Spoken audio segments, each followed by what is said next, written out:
आप देख रहे हैं शाम 4 बजे का कोरोना बुलेटिन। न्यूज 18 पूरे भारत से लगातार कोरोना वायरस से जुड़ी खबरें आप तक पहुंचा रहा है। देश में 21 दिन का लॉकडाउन है। आप भी नियमों का पालन करें और खुद को सुरक्षित रखने के लिए घर में ही रहें। न्यूज 18 इंडिया हर घंटे कोरोना बुलेटिन भी आप तक पहुंचा रहा है। लॉकडाउन के दौरान देश में 10 करोड़ लोग रोज न्यूज 18 देख रहे हैं। न्यूज 18 पर भरोसा करने के लिए हम अपने करोड़ों दर्शकों का धन्यवाद करते हैं। साथ ही इस मुश्किल घड़ी में अपने उन reporter, video journalist, design team और सपोर्ट स्टाफ के हौसले और जज्बे को भी सलाम करते हैं, जो देश के चप्पे चप्पे से आप तक हर खबर लगातार पहुंचा रहे हैं। इधर खबर ये कि गौतम बुद्ध नगर और गाजियाबाद के दौरे पर पहुंचे यूपी के सीएम योगी आदित्यनाथ ने अधिकारियों को फटकार लगाई है। उन्होंने नोएडा में कोरोना के लगातार बढ़ रहे मामलों पर अधिकारियों के साथ अहम बैठक की और जिले के डीएम के काम पर नाराजगी जताई। सीएम योगी ने उस कंपनी को सील नहीं किए जाने पर सवाल उठाए जिसमें कोरोना के सबसे ज्यादा मामले सामने आए। अमित सिंह हमारे साथ हमारे सहयोगी जुड़ रहे हैं। अमित, योगी आदित्यनाथ हर वो कदम उठा रहे हैं जिस पर लगातार निशाने पर रहे कि कोरोना से संबंधित कोई भी ढीली कार्रवाई बर्दाश्त नहीं की जाएगी। देखिए, आपको बता दूं, जो मुख्यमंत्री हैं आज गौतम बुद्ध नगर दौरे पे, चूंकि गौतम बुद्ध नगर में लगातार जो कोरोना के पीड़ित हैं उनकी संख्या बढ़ती जा रही है।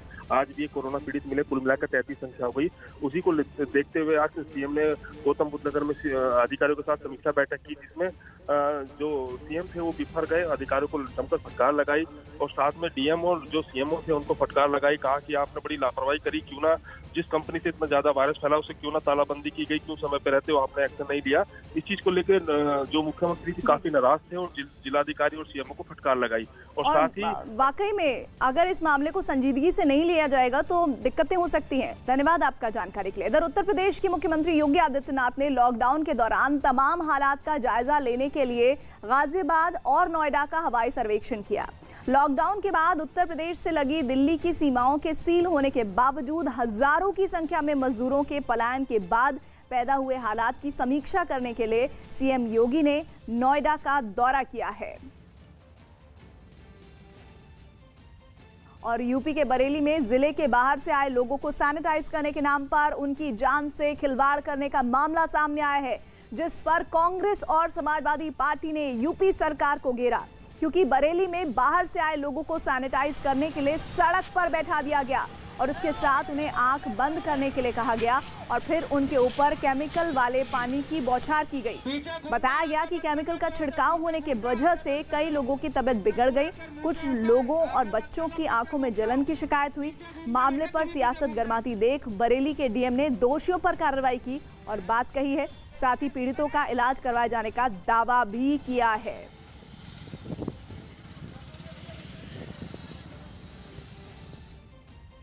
बरेली से खबर, जहां मजदूरों पर हुए केमिकल के छिड़काव पर कांग्रेस महासचिव प्रियंका गांधी ने ट्वीट किया है। यूपी सरकार से गुजारिश है कि हम सब मिलकर इस आपदा के खिलाफ लड़ रहे हैं, लेकिन कृपा करके ऐसे अमानवीय काम मत करिए। मजदूरों ने पहले से ही बहुत दुख झेल लिया है, उनको केमिकल डालकर इस तरह नहलाइए मत। इससे उनका बचाव नहीं होगा बल्कि उनकी सेहत के लिए और खतरे पैदा हो जाएंगे। वहीं समाजवादी पार्टी के अध्यक्ष और यूपी के पूर्व सीएम अखिलेश यादव ने मजदूरों पर हुए केमिकल के छिड़काव पर सवाल उठाते हुए ट्वीट किया है। यात्रियों पर सैनिटाइजेशन के लिए किए गए केमिकल छिड़काव से उठे कुछ सवाल। क्या इसके लिए विश्व स्वास्थ्य संगठन के निर्देश हैं?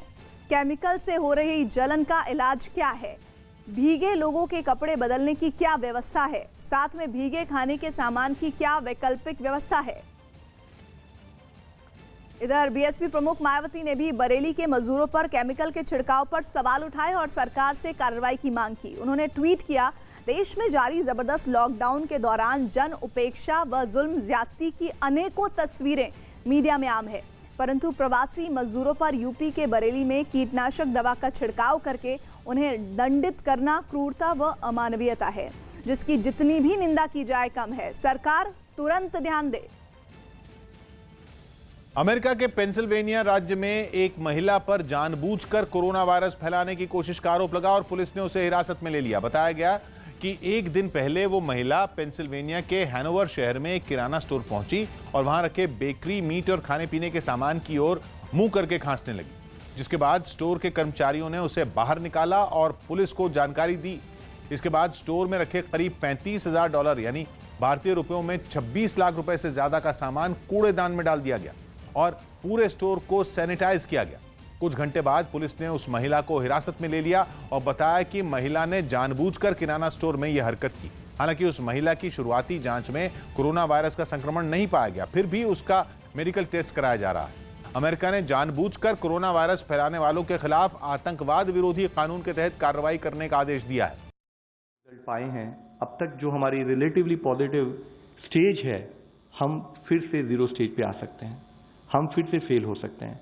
तो इसलिए मैं आप सबसे रिक्वेस्ट करूंगा कि हम लोग हर तरीके से 100% अलर्ट रहें, 100% एफर्ट रखें कि जो गाइडलाइंस, जो डायरेक्शंस और जो डूज एंड डोंट्स सरकार की तरफ से पब्लिक में हम सबको बता रहे हैं, कृपया करके उन गाइडलाइंस का 100% अमल हो।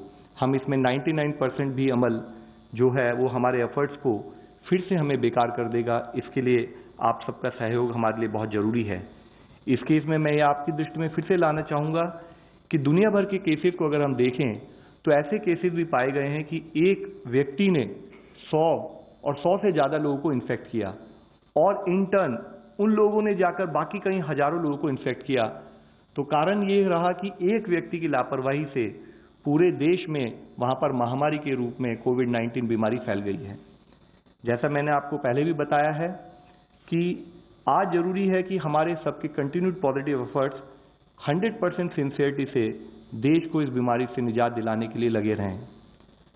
साथ ही मित्रों, जैसे मैंने आपको कल भी बताया था कि कोविड के रिलेटेड इश्यूज में गाइडेंस देने के लिए 10 एम्पावर्ड ग्रुप सीनियर ऑफिशियल्स के अंडर में बनाए गए हैं, जो फोकस कर रहे हैं मेडिकल इमरजेंसी मैनेजमेंट पर, हॉस्पिटल लॉजिस्टिक्स मैनेजमेंट पर, केस मैनेजमेंट पर, कम्युनिटी मोबिलाइजेशन और इन्वॉल्वमेंट।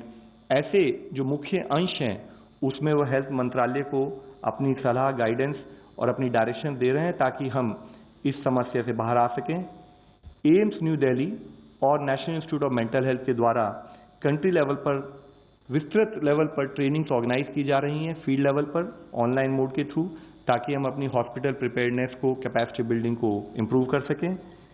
बहुत सारे डिपार्टमेंट हर तरीके से हमारे इस एफर्ट्स में जुड़ रहे हैं।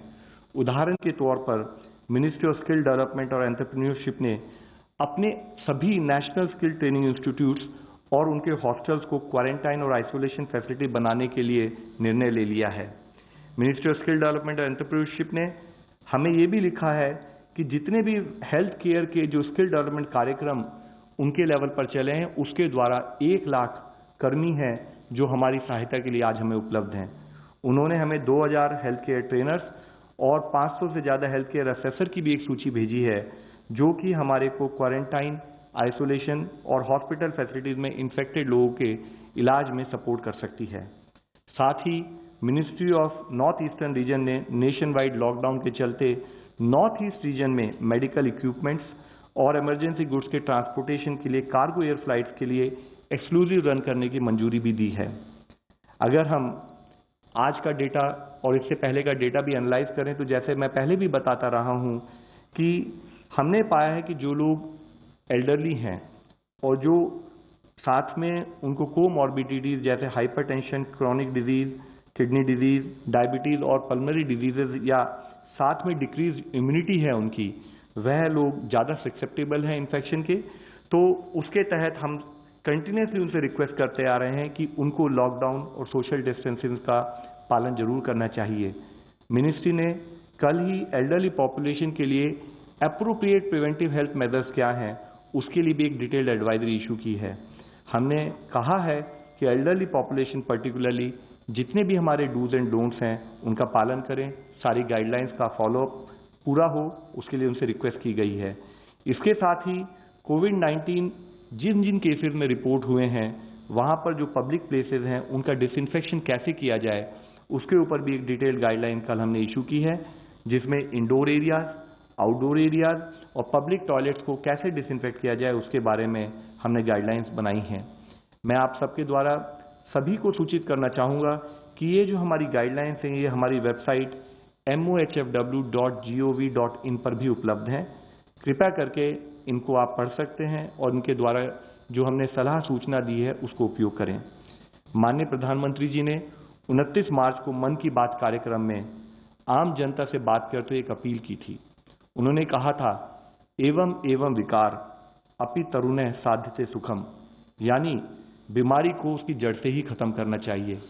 और फिर मैं कहना चाहूंगा इंग्लिश में कि an illness and its course should be nipped in the bud itself. हमारा पूरा प्रयत्न पहले दिन से ही इस डायरेक्शन में है और हम सभी स्टेट्स के साथ कंटिन्यूअसली उस एफर्ट्स में लगे हुए हैं। अभी हमारा मेजर एफर्ट है कि हम डेडिकेटेड कोविड हॉस्पिटल्स बनाएं, हेल्थ इंफ्रास्ट्रक्चर को इम्प्रूव करें, टेस्टिंग फैसिलिटीज को और स्ट्रेंथन करें, ताकि किसी भी तरह से अगर कोई भी सिचुएशन आए देश उससे निपटने के लिए तैयार हो।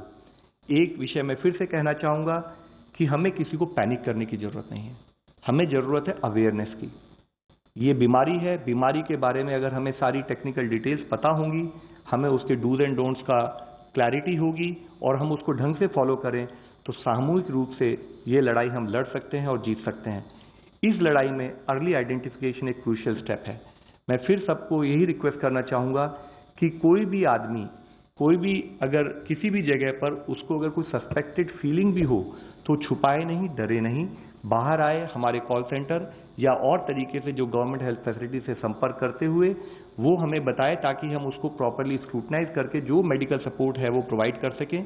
ये इसलिए जरूरी है क्योंकि अगर कोई केस लेट डिटेक्ट होता है तो जो केस हम सिम्टोमेटिक लेवल पर ट्रीट कर सकते हैं, ढंग से ट्रीट कर सकते हैं, वह केस भी कई बार क्रिटिकल हो जाता है। तो प्लीज हमें हेल्प करें कि आप हमारे को टाइम पे सपोर्ट दें, टाइम पर अर्ली आइडेंटिफिकेशन में हमारी हेल्प करें और हम यूनाइटेड इस बैटल को लड़ सकें। इस आशा के साथ जैसे कि अब तक हम लोग करते रहे हैं, आगे भी हम लोग उसी तरह से एफर्ट करेंगे। मैं आप लोगों से और आपके द्वारा सभी से विनती करना चाहता हूं। धन्यवाद। धन्यवाद। गृह मंत्रालय के प्रवक्ता से अनुरोध। नमस्कार। गृह मंत्रालय राज्य सरकारों के साथ मिलकर 24/7 लॉकडाउन के एनफोर्समेंट को मॉनिटर कर रहा है। लॉकडाउन गाइडलाइंस का सभी। और इधर प्रधानमंत्री नरेंद्र मोदी ने वीडियो कॉन्फ्रेंसिंग के जरिए विभिन्न क्षेत्रों से जुड़े लोगों से संवाद करने के सिलसिले में विभिन्न संप्रदाय के धर्म गुरुओं से बातचीत की। इस बातचीत में योग गुरु स्वामी रामदेव और श्री श्री रविशंकर भी शामिल थे। प्रधानमंत्री ने मौजूदा हालात पर सभी धर्म गुरुओं से चर्चा की और सुझाव को सुना। ये बैठक कोरोना